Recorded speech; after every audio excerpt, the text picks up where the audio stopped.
make safety part of your holiday celebrations to protect what matters most. Of course, your loved ones and your memories. To share some helpful tips, we are joined live by attorney Alex Mario from the Carter Mario Law Firm, as well as North Haven Fire Department. We are joined by Fire Chief Paul Januszewski and Lieutenant Chris Shea. So happy to have you all here. It's such an important topic, Alex. Why do you want to bring this to our viewers today? Yeah, so with the holidays, there's increased risks of a lot of different accidents happening. And I know we've recently talked about rideshare safety. And so this is something that we wanted to talk about that, you know, again, with decorations and more family and kids running around and everybody, you know, all excited about the festivities, a lot more opportunity for accidents to occur kind of spring up. So I thought that there's no better people to bring in than the experts who actually deal with you know, the aftermath. And like us, we also deal with the aftermath of a lot of accidents. So we thought, let's prevent some of these aftermaths from even happening. I love it. You always come with really informative, timely topics. And let's dive right in, Chief. So I know there's a statistic out there, a lot more accidents happen, house accidents in the wintertime? Sure. We see about 3 times as many house fires between the months of November and February than we do any other time of year. Okay, so there's a lot to consider. Of course, you guys have some great tips. So, Lieutenant Shea, let's start with, of course, the tree. We know that there are lights, they are beautiful, but we really do have to be careful. Right. Well, one of the things people want to consider when they're buying a tree, if you're buying a real tree, which we all like, is that it's a nice green one that the needles aren't already falling off of and all dried out. You want to keep it at least 3 feet away from a heat source of any kind.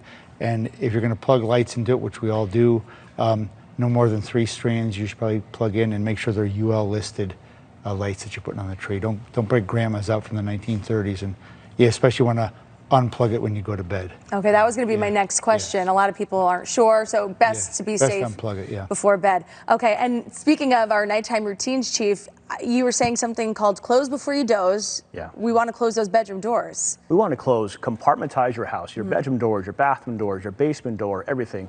The idea here is that if a fire were to start in your home in the middle of the night, it's going to be contained into the room. And what we're actually finding right now is that a closed door provides 300 to 400 degrees difference in that bedroom where you're staying versus a hallway. So you get the same thing we used to be taught as kids. Check a doorknob. If it's hot, go out the window. Okay, so important to know. And of course, Lieutenant, we deal with a lot of candles this time of year. People love the candles. They smell good. But of course, we want to make sure we blow those out before bedtime. Any other tips you have for us? Yeah, just, you know, it seems common sense, but, you know, you don't leave them in a room where you have pets or children roaming around unsupervised. You don't leave them when you leave the house. Obviously, blow them out before you go to bed. Blow them out. And, you know, again, keep them away from the good old days. I think people used to put candles in trees.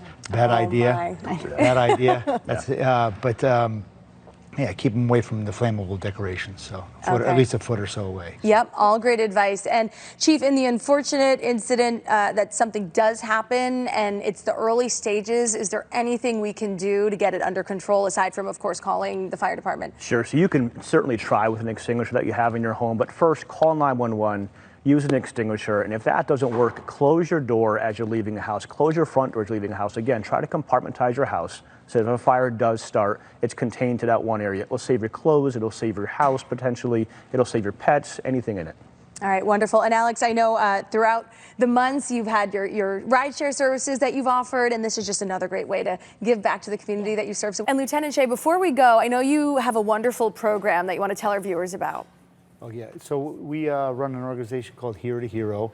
We help military veterans getting out of the military transition into first responder roles, so police, fire, and EMS. And if you wanted to learn more about what we do, you can go to www.herotohero.org and learn all about what we do. We actually have 6 candidates that are graduating from the Connecticut Fire Academy this Friday, so pretty excited about that. Yeah, that is so wonderful. Why was it important to you to create something like this? Well, it was being in the military and in the fire service, going back and forth a bunch of times. I realized that folks don't necessarily know the steps to get into their next career, so we help kind of connect the dots for folks, and we utilize a program from the military that helps them do that in their final time while they're still on active duty. So wonderful. And tell us the website one more time. www.herotohero.org. All right, well, great tips. Thank you all for stopping by. And if you guys would like to learn more about the Carter Mario Law Firm, cartermario.com. We'll also have all the details over on WTNH.com. We'll be right back.